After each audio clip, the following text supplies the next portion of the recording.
Welcome to a Skewed Chimp. I'm still working on the project that I showed you guys in the last video, which I've come to call the Unsimple Aspen Bowl. I'm still having a problem with trying to reverse mount this chuck into the mortise for this particular piece and getting it to not wobble all over the place.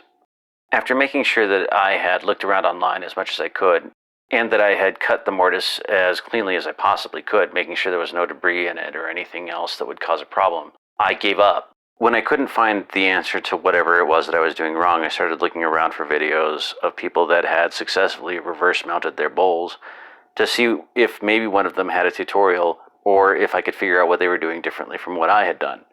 That's when I happened upon a video by PF Woodturning where she was turning a beautiful piece of padauk wood, and she used a reverse mount in order to reverse her chuck for that bowl.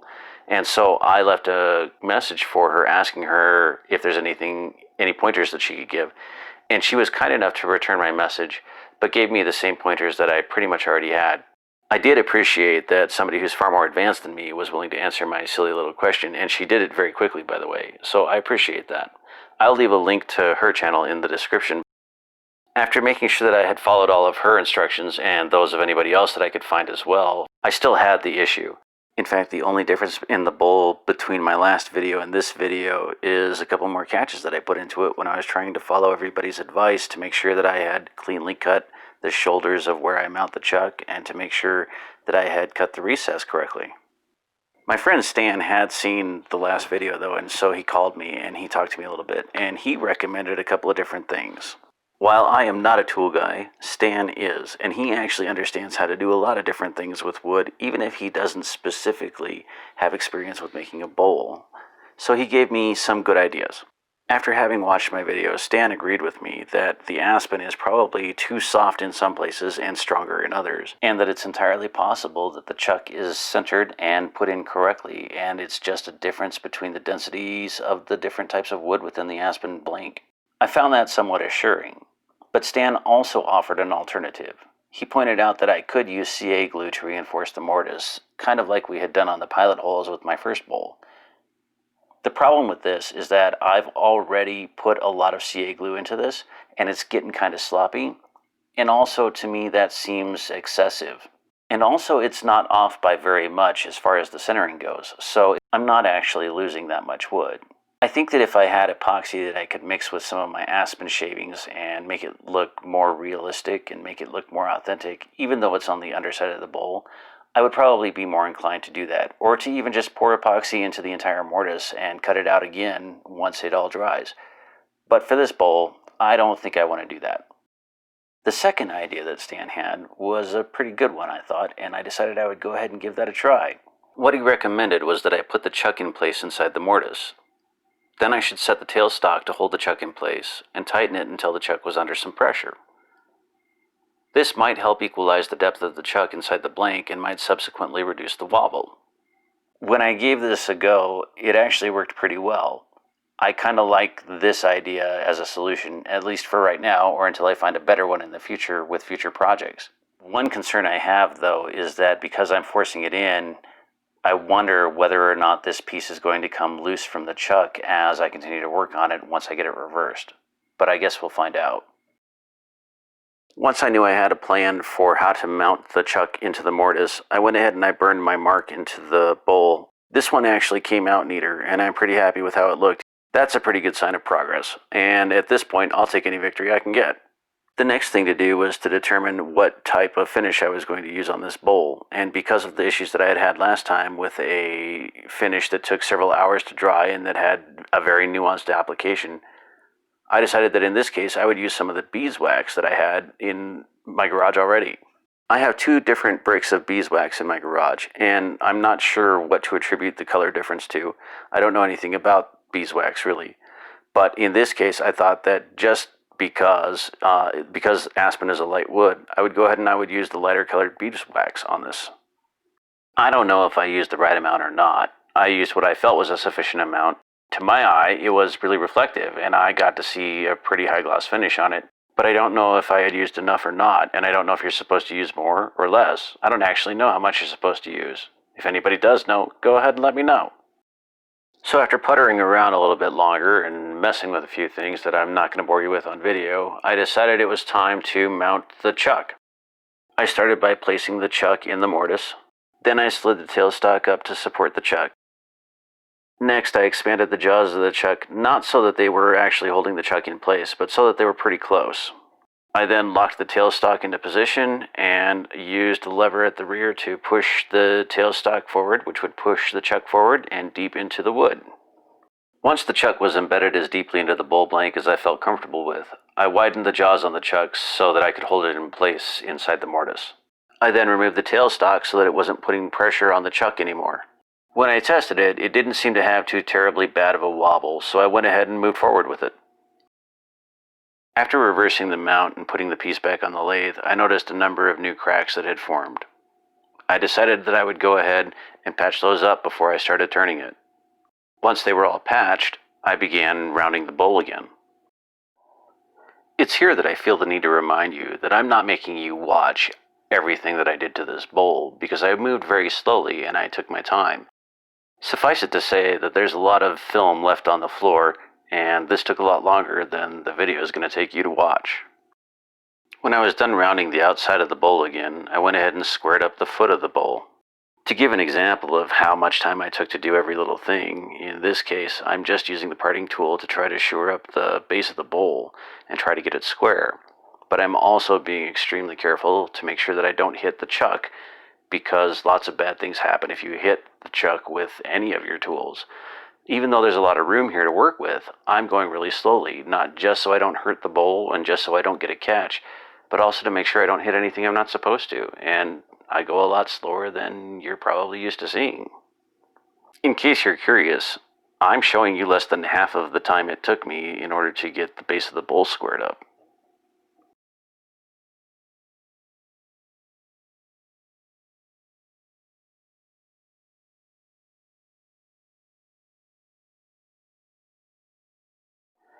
Naturally, in the course of getting everything squared again, I had either discovered or created 2 new cracks in the aspen wood.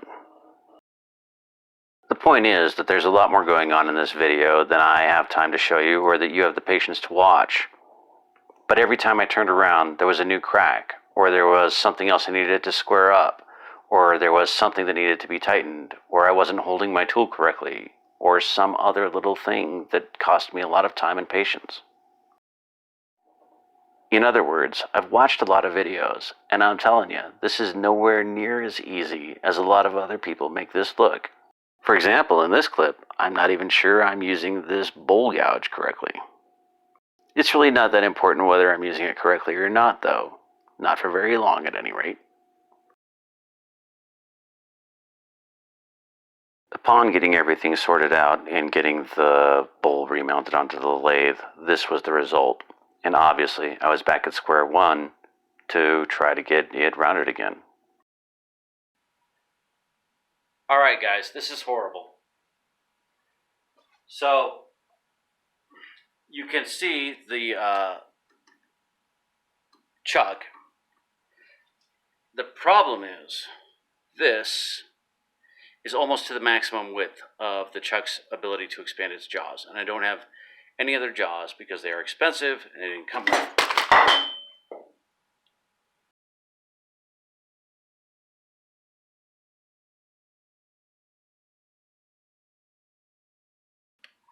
Clearly, I am very frustrated.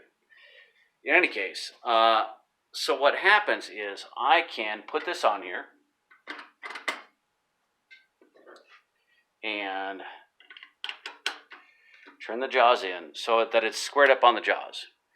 But here's the problem. This is the maximum that I can expand the jaws inside of the chuck. That's it. There's no farther I can go with these jaws. That wasn't even hard, and it's off. I think my only choice is to remount the chuck and dig a new place for me to front mount, to reverse mount this chuck into a new mortise in this bowl, which will cost me more of the width of this bowl. but I don't see a way around that. So that's what I'm going to work on. I thought this was going to be a 2-part series. That may have been optimistic. Okay. That's how it's mounted. That's how it's turning. It's in there very tight. I'm going to try really hard to square this up. I don't know what I do after this if it doesn't work, but let me try to square this up. It's right about here that the bull went flying for no less than the 5th time. This project just went from bad to worse. Holy shit. I dropped my beeswax block, and so it shattered into a couple of different pieces, which annoys me to no end. That totally pisses me off. Whatever. And yet somehow I couldn't bring myself to give up.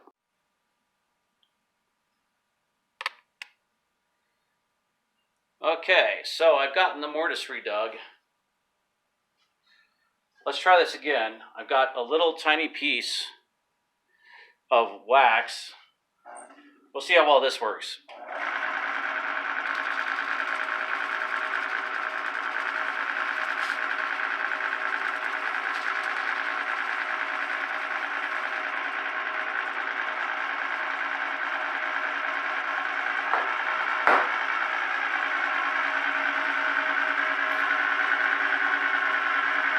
Here we go.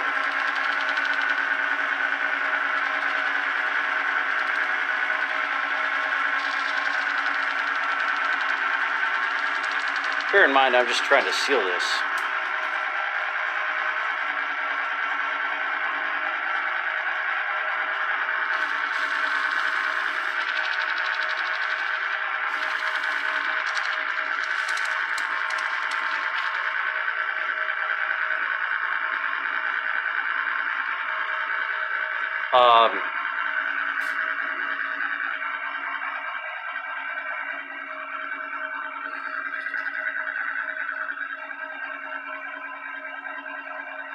Come on, let's do this.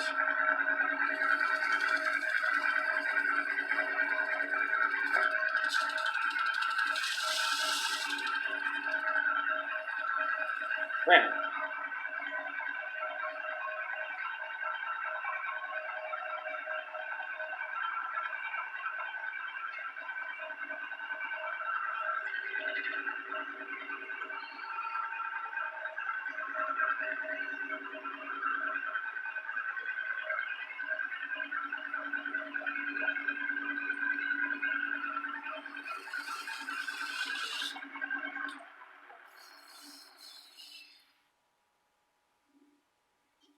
Okay, let's try that.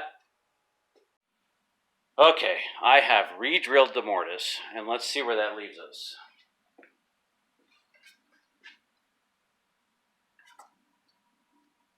That actually seems pretty straight. Holy cow, guys.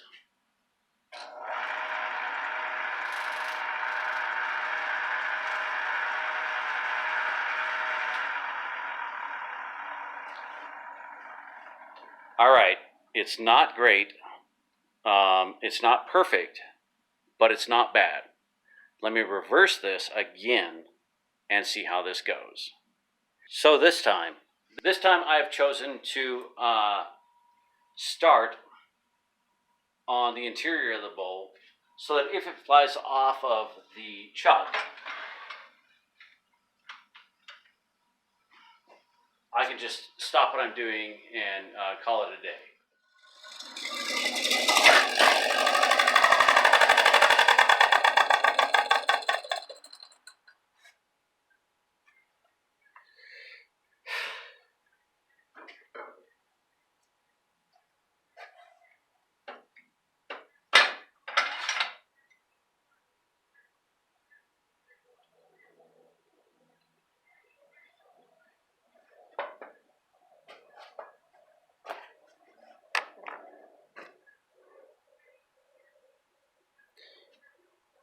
So For this week and for right now, I give up. Today, the bowl wins.